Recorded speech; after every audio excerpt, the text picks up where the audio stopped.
నేను పీజీగా ఉన్నప్పుడు average age 18 years అండి. సో 18 ఇయర్స్కే సెకండ్ ప్రెగ్నెన్సీతో కూడా వచ్చేవాళ్ళు ఉండేవాళ్ళు. అంటే ఆ రకంగా చెప్పాలంటే టీనేజ్ ప్రెగ్నెన్సీస్ ఆ టైంలో చాలా కామన్. రైట్. ఎప్పుడైతే విమెన్ ఎడ్యుకేషన్ అనేది ఇంప్రూవ్ అయిందో, ఇప్పుడు ప్రతి వాళ్ళు కూడా మా పిల్లలు చదువుకోవాలి, అది అమ్మాయి అయినా అబ్బాయి అయినా కూడా వాళ్ళని ఈక్వల్గా చదివించాలనే కాన్సెప్ట్ సమాజంలో బాగా నాటుకుపోయింది. కాబట్టి ఈరోజు ప్రతి పిల్లలు చదువుకుంటున్నారు. నా కెరీర్ స్టార్టింగ్లో యావరేజ్ ఏజ్ 21 ఇయర్స్గా ఉన్నది, ఈ రోజు 25 ఇయర్స్. గవర్నమెంట్ హాస్పిటల్లో కూడా ఆ మార్పు చాలా నిశ్చితంగా మేము అబ్జర్వ్ చేసిన ఇది. అంటే ఏజ్ ఎట్ బర్త్ అది 25 కింద యావరేజ్గా ఈ రోజులో ఉంది. అది మంచి పరిణామం. అంటే చిన్నతనంలోనే పెళ్ళిళ్ళు చేసి చిన్నతనంలో వాళ్ళకి ఏం తెలియకుండా ప్రెగ్నెంట్ అయిపోయి వాళ్ళకి మనం చెప్పే ఇన్స్ట్రక్షన్స్ కూడా వాళ్ళు ఫాలో అవ్వలేకుండా, సో అలా ఉన్నప్పుడు డెఫినెట్గా కాంప్లికేషన్స్ ఎక్కువ ఉంటాయి. వాళ్ళు కొంత చదువుకొని వాళ్ళ బాధ్యత వాళ్ళకి తెలిసి యాంటీనాటల్ కేర్ అంటే ఇది, ఈ కేర్ ప్రెగ్నెన్సీలో తీసుకోవాలి అని వాళ్ళు బాధపడినప్పుడు ఉండే రెస్పాన్స్ డిఫరెంట్. సో ఆ మార్పు బాగా కనిపిస్తుంది. యాక్చువల్లీ న్యాచురల్ డెలివరీనే ఆరోగ్యానికి మంచిది, దాన్ని ఎంకరేజ్ చేయండి అని చెప్తూ ఉంటారు. కానీ న్యాచురల్ బర్త్లోనే యాక్చువల్లీ న్యాచురల్ డెలివరీలోనే మనకి ఎక్కువ బ్లడ్ అనేది పోతూ ఉంటుందని కూడా ఇందాక మనం అనుకున్నాం యాక్చువల్లీ. కానీ సిజేరియన్లో బ్లడ్ లాస్ చాలా తక్కువ ఉంటుంది కదా, సో అలా ఎందుకు మనం దాన్ని పాజిటివ్? అలా లేదండి. అంటే యావరేజ్గా నార్మల్ డెలివరీలో 300 ml బ్లడ్ లాస్, అది anticipated blood loss, almost inevitable. సిజేరియన్లో అయితే కనుక అది 300 to 500 ml ఉంటుంది. సిజేరియన్లోనే కొంచెం ఎక్కువ బ్లడ్ లాస్. నిజమా? ప్రెగ్నెన్సీ కాంప్లికేట్ అయితే అది వెజైనల్ డెలివరీ కానివ్వండి, సిజేరియన్ కానివ్వండి, blood loss would be more. కాకపోతే మీరు అడిగిన క్వశ్చన్కి ఒక మాట చెప్పాలి. ఇంతకు ముందు అంటే WHO స్టాండర్డ్ ప్రకారం 10 to 15% సిజేరియన్ సెక్షన్ రేట్ ఉండాలి మామూలుగా. అది ఎక్కడ ప్రపంచవ్యాప్తంగా అది acceptable range as dictated by WHO. ఈ మధ్యకాలంలో సిజేరియన్ రేటు పెరిగింది, అది అందరూ గమనించే విషయమే. సిజేరియన్ సెక్షన్ రేట్ పెరిగింది. దాని గురించి ఒక మాట చెప్పాలి మీకు. గైనకాలజిస్ట్ ఎప్పుడూ తాపత్రయపడేది నార్మల్ కోర్స్లో డెలివర్ అవ్వాలి, నార్మల్ రూట్లో డెలివర్ అవ్వాలని. సో దానికి మేము చేయవలసిన ప్రయత్నం అన్నీ చేస్తూనే ఉంటాం. కాకపోతే కొంచెం ఇక్కడ పేషెంట్ ఫ్యాక్టర్స్ కూడా ఉన్నాయి. చాలామంది ఈ రోజున ముహూర్తం వైపు పరిగెడుతుంటాం. అంటే ఈ టైంలో డెలివరీ అయితే, ఆ రోజులో డెలివరీ అయితే, ఆ నక్షత్రంలో డెలివరీ అయితే బాగుంటుంది మా బిడ్డకి అని వాళ్ళు ఫాల్స్గా అనుకోవడం అనేది అది మధ్యకాలంలో ఎక్కువైంది.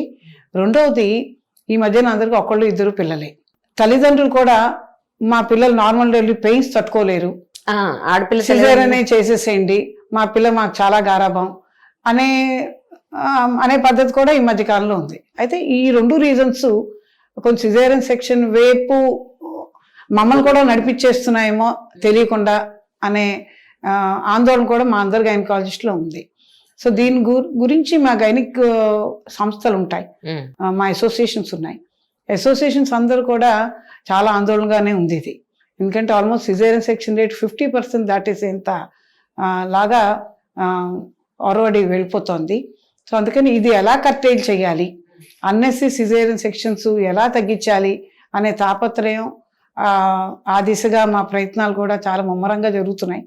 సో అందుకని రాబోయే కాలంలో ఈ 50%ని ఎలా మనం అట్లీస్ట్ 20%కి తేగలమో అనేది మా అందరి ప్రయత్నం. రాబోయే 5-6 ఏళ్లలో సక్సీడ్ అవుతామని కూడా అనుకుంటున్నాం. కాకుండా సిజేరియన్ సెక్షన్ ఆడిట్ అనేది కూడా మేము కూడా చేసుకోవాలి. ఒక నెలలో ఎన్ని డెలివరీలు అయ్యాయి, అందులో ఎన్ని సిజేరియన్ సెక్షన్ చేసాము, అందులో ఏదైనా అవాయిడ్ చేయగలిగి ఉండేవాళ్ళమా అనే ఒక సెల్ఫ్ ఆడిట్ కూడా ప్రతి గైనకాలజిస్ట్ చేసుకుంటే ఆ రకంగా సిజేరియన్ సెక్షన్ రేట్ అయితే తగ్గించవచ్చు. ఇది మటుకు చిన్నగా మేము కూడా ఒప్పుకోవాల్సిన విషయమే, సిజేరియన్ సెక్షన్ రేట్ పెరుగుతోంది అని చెప్పేసి మేమందరూ కూడా యాక్సెప్ట్ చేయాలి. సో అది ఎలా తగ్గించాలో మా ప్రయత్నం అంతా మేము చేస్తూనే ఉంటున్నాం.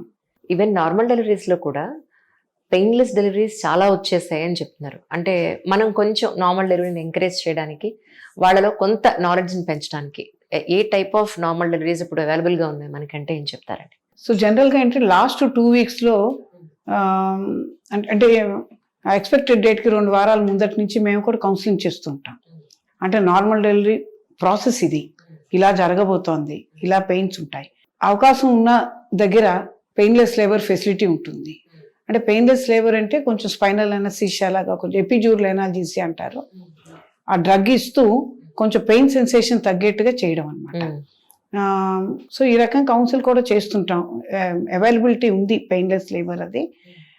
సో అందుకని మీరు కొంచెం కోఆపరేట్ చేస్తే, పెయిన్లెస్ లేబర్ అది కూడా సపోర్ట్ చేస్తే మీరు నార్మల్ డెలివరీ ఛాన్స్ ఎక్కువ ఉంది. నార్మల్ వెజైనల్ బర్త్కి చాలా అడ్వాంటేజెస్ ఉన్నాయి. ఇవన్నీ కూడా ఎక్స్ప్లెయిన్ చేస్తూ ఉంటాం. 80% వింటారు. ఇవన్నీ ఏంటంటే కాన్స్టెంట్ మోటివేషన్ కౌన్సిలింగ్తోనే జరుగుతాయి. ఈ రోజున అందరూ ఉద్యోగాలు చేసుకుంటున్నారు. వాళ్ళ ఫస్ట్ డెలివరీ అప్పుడు వయసు 25 క్రాస్ చేస్తున్నారు. కొంతమంది అయితే ఈవెన్ 30. సో వాళ్ళకి ఏంటంటే ఈ ఒక్కటే మా ప్రెగ్నెన్సీ, ఇది ఒక్కటే నేను ఇచ్చే బర్త్, సో అది సీజర్ అయితే తప్పేంటి అన్నట్టుగా వాళ్ళ ఆలోచనలు ఉన్నాయి. అప్పటికి మా కౌన్సిలింగ్ ద్వారా చాలామంది ఒప్పుకుంటున్నారు. సో అందుకని పెయిన్లెస్ లేబరే కాదు, ఇంకో అదర్ మెడికేషన్స్ కూడా ఉన్నాయి. కాకుండా ఈ మధ్యన ఏంటంటే కంపానియన్ కూడా లేబర్ రూమ్లోకి అలౌ చేస్తున్నారా మీరు కూడా? చేస్తున్నాం.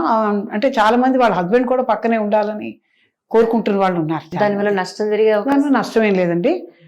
అది ఇన్ఫ్యాక్ట్ అంటే they feel the pleasure of giving birth. So కొంత పార్ట్ ఆఫ్ కౌన్సిలింగ్ మోటివేషన్ హస్బెండే చేస్తుంటారు చాలా సందర్భాల్లో. సో అలా చేస్తున్నామండి, and it's a good thing. కానీ యాజ్ అ డాక్టర్గా మీరు అనుకున్నారా మా అప్పుడు ఇవన్నీ లేవు? డెఫినెట్గా అనుకుంటాం కదా. ఇంతలాంటి మోటివేషన్, ఇంతలాంటి కౌన్సిలింగ్ ఆ రోజుల్లో లేవు. ఈ రోజుల్లో ఇవన్నీ ఉండటం ఒక మంచి సూచనగానే నేను అనుకుంటున్నాను.